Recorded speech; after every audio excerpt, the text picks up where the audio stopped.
Bom dia, meu nome é Stephanie Sophie Buchmarx, eu sou residente de cirurgia do aparelho digestivo da Faculdade de Medicina do ABC e vou apresentar um trabalho hoje sobre tumores neuroendócrinos de esôfago. O tema do trabalho é o prognóstico dos diferentes subtipos de carcinomas neuroendócrinos de esôfago, um estudo de base populacional. Esses são os autores do trabalho. Então, o carcinoma espinocelular e o adenocarcinoma de esôfago representam 98% das neoplasias malignas de esôfago, sendo que os tumores neuroendócrinos são tumores raros e com uma prevalência de 0,4 a 2% de todas as neoplasias malignas de esôfago. Sua incidência vem aumentando nas últimas décadas, demonstrando cada vez mais sua importância.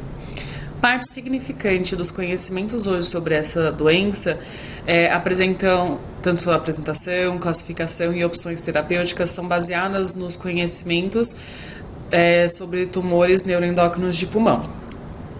O impacto dos subtipos neuroendócrinos no prognóstico e sobrevida são pouco debatidos e, portanto, o objetivo desse trabalho é comparar as taxas de sobrevida de tumores neuroendócrinos primários comparados com adenocarcinoma e de carcinoma de células escamosas do esôfago.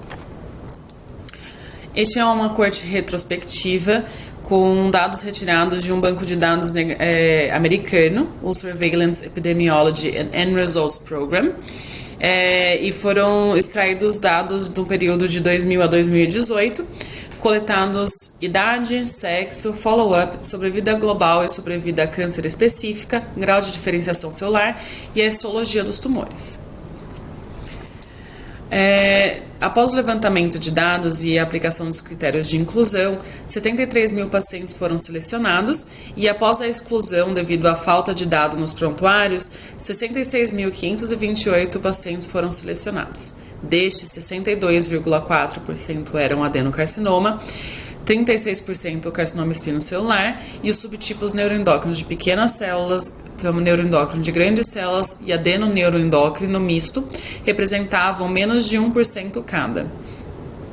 Os neuroendócrinos de grandes células e o de pequenas células, como pode se ver nessa tabela, apresentam uma maior taxa de pacientes idosos com idade superior a 65 anos e o adenocarcinoma e o adenoneurocarcinoma apresentam maior proporção de homens, 86% para o adenocarcinoma e 80% para o adenoneurocarcinoma. Observamos também que os tumores neuroendócrinos, tanto de pequenas células, grandes células e adenoneuroendócrino, possuem ao diagnóstico maior porcentagem de doença avançada, tanto regionalmente avançado como à distância, com metástases. Nessa tabela podemos ver uma curva de Kaplan-Meier representando a sobrevida global, na qual o adenocarcinoma possui uma melhor sobrevida global quando comparado aos outros tumores. Quando avaliamos a sobrevida a câncer específica, observamos um resultado similar, com o adenocarcinoma com uma maior sobrevida. Tanto na sobrevida global quanto na sobrevida a câncer específica, não existe diferença estatística entre os outros subtipos de tumores malignos do esôfago. Já nessa tabela podemos avaliar que o tumor neuroendócrino de pequenas células e o tumor neuroendócrino de grandes células são os que possuem o maior risco de morte. E podemos observar que a idade, o estadio ao diagnóstico e o tipo histológico são fatores de prognóstico independente. Portanto, observamos que os tumores neuroendócrinos possuem pior taxa de sobrevida quando comparados com o adenocarcinoma e com o carcinoma espinocelular.